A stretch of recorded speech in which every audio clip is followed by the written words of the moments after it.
अब लाओ लाओ, चाय तो जरूर पियेंगे। तुमने बनाई है?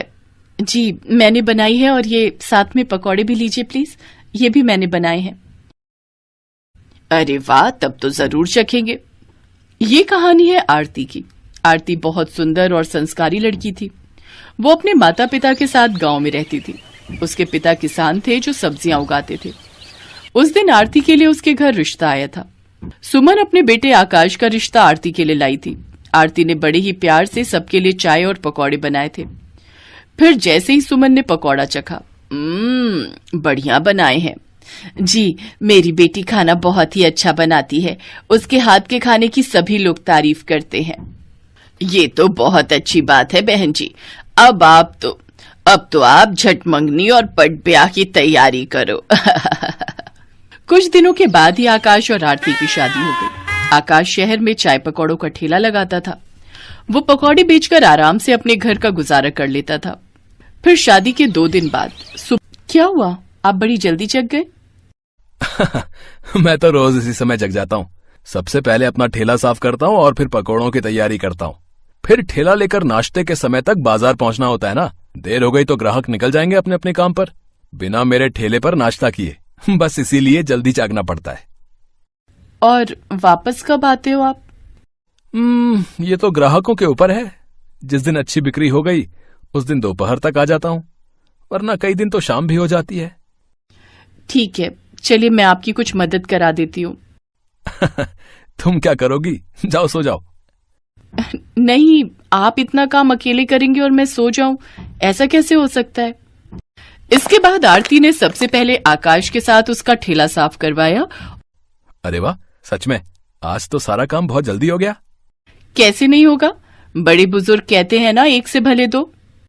सही कह रही हो। वैसे आज तो जोश जोश में करा दिया, कल भी कराओगी ना मेरी मदद?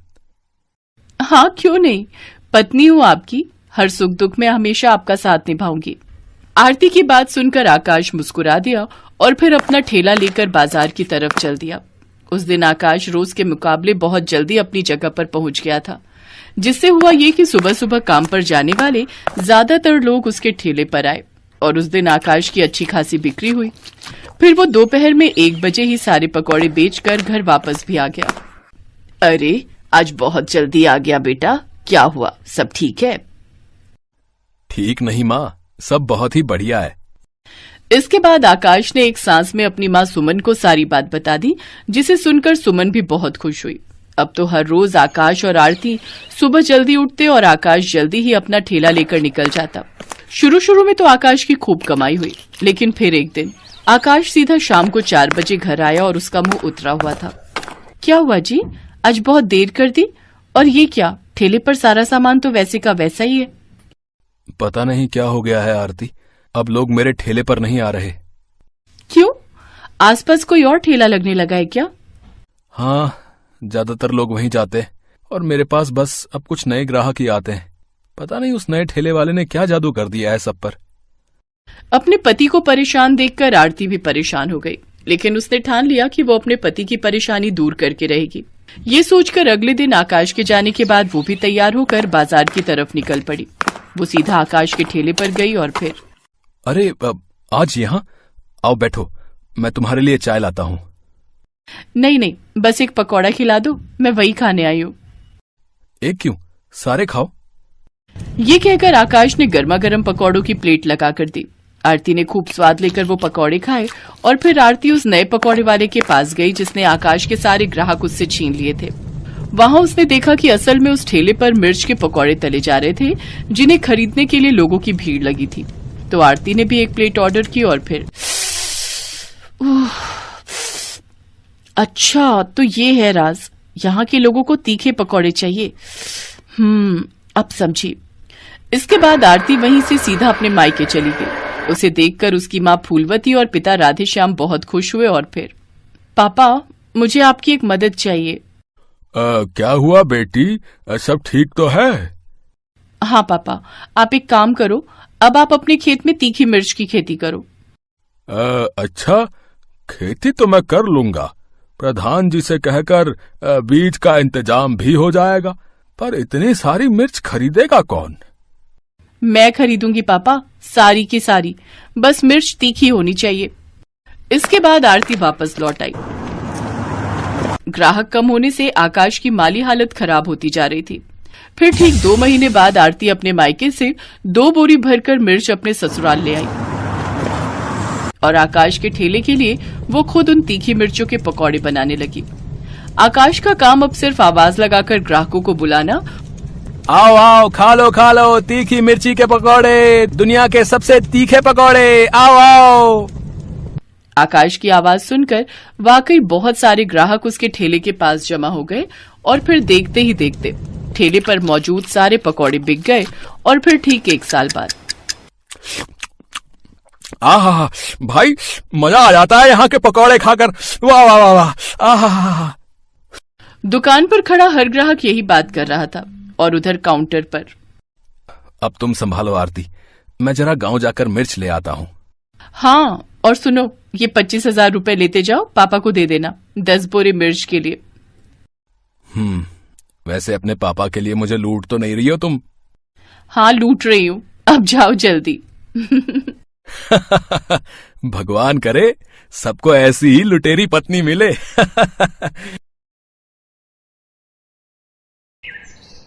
पूर्णिमा एक छोटे से गांव में रहने वाली साधारण सी लड़की, जो अब मुंबई जैसे बड़े शहर की एक मॉडर्न फैमिली में शादी होकर आ तो गई, पर उनके व्यवहार को अभी जानते हुए उसे एक ही दिन बीता था। मम्मी, आपको पता तो था कि भाभी शुरू से ही गांव में रही है, आपने फिर भी विकास भैया से उनकी शादी करवा दी। पता नहीं, मुझे तो लगता है तुम्हारे बाबूजी के ऊपर इसने और इसके पिता ने कोई जादू टोना कर दिया था, तभी तो गांव गए और इस गवार का रिश्ता लेकर आ गए। पर फंसा तो मैं ना। मेरे सब दोस्त कितना मुझ पर हंसेंगे कि मैंने शहर की मॉडर्न लड़कियां छोड़कर गांव की गवार से शादी कर ली। ये सब पापा की वजह से हुआ है। वो तो मेरे ऊपर जबरदस्ती कर रहे थे, अगर मैं शादी के लिए हाँ ना करता तो बोल रहे थे कि मुझे एक फूटी कौड़ी नहीं देंगे। अब क्या कर सकते हैं बेटा, अब तो शादी हो गई है। तभी कलावती की छोटी बहन आशा आ जाती है। बहुत कुछ कर सकते हैं दीदी, हमारे पास विकास की दूसरी शादी करवाने का भी ऑप्शन है। वैसे भी मुझे नहीं लगता ये पूर्णिमा ज्यादा दिन यहाँ टिकेगी, क्योंकि इसको तो हमारे शहरी शौक पता ही नहीं है। एक काम करते हैं, कल सबका खाना कर रहे हैं ना, बहू से पास्ता बनवा लेते हैं। इसने तो आज तक पास्ते का नाम भी नहीं सुना होगा। मौसी जी ठीक कह रही है मम्मी, हम भाभी से पास्ता बनवाएंगे। आप तो ना उनको शर्त रख देना कि अगर वो पास्ता बनाने में फेल हो गई तो फिर उन्हें मायके रहने भेज देंगे, बस फिर पीछे से हमारा काम हो सकता है। मम्मी मम्मी प्रियंका ठीक कह रही है। आप पूर्णिमा के सामने यही शर्त रखो कि अगर वो कल सबके लिए पास्ता नहीं बना पाई तो आप उसे कुछ महीने के लिए मायके छोड़ देंगे। मम्मी, मुझे किसी भी तरह से उस गवार से पीछा छुड़ाना है और अभी कुछ समय के लिए तो आप उसे उसके गांव भेज ही दो।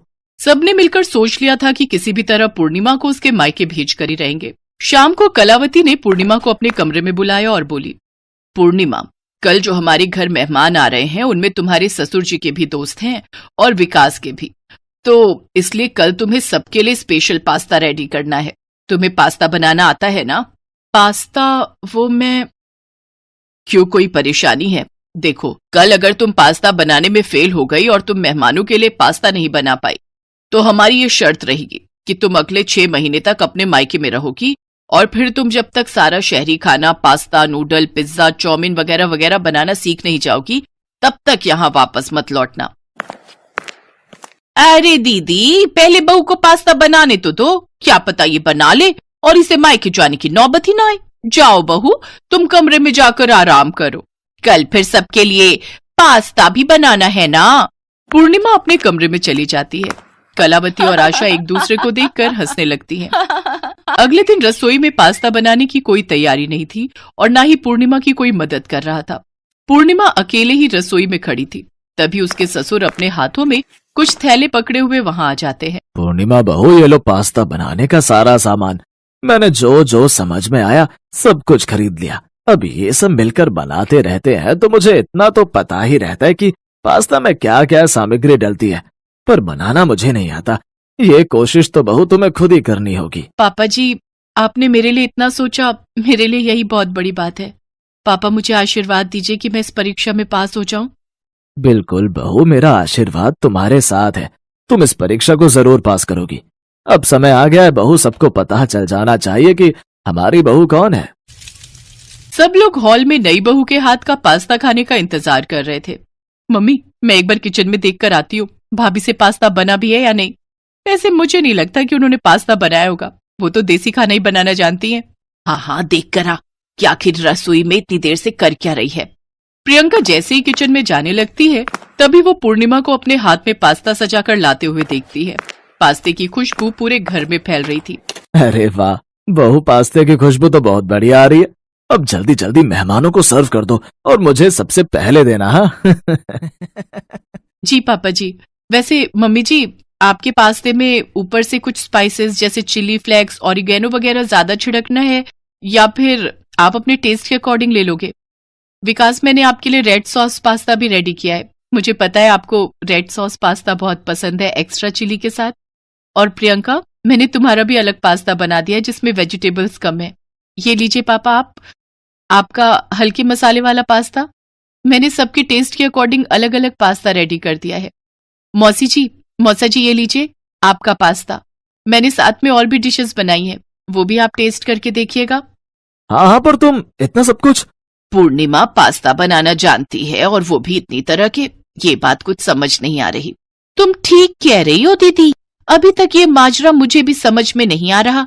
ये तो गांव की लड़की है, इसे इतना बढ़िया पास्ता बनाने कैसे आ सकता है?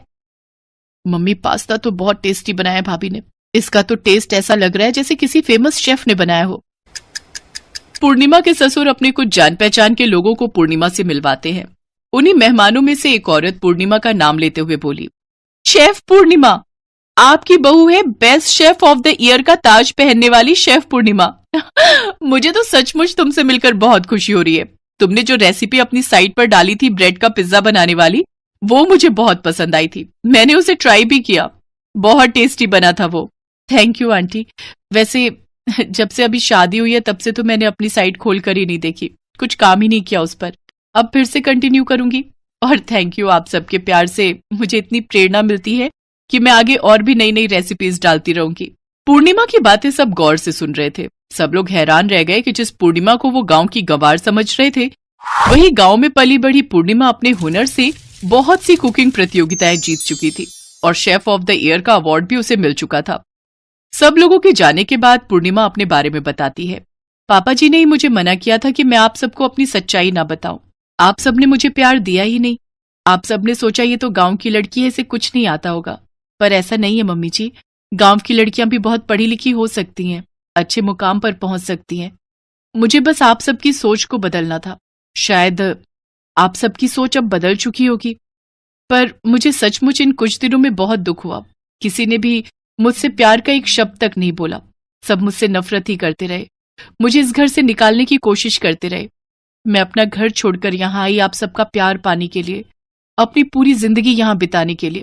पर आप सब तो मुझे यहाँ से निकालने के लिए प्लान कर रहे थे, मैं सब जानती हूँ। अचानक बोलते बोलते पूर्णिमा बहुत तेज रो पड़ी।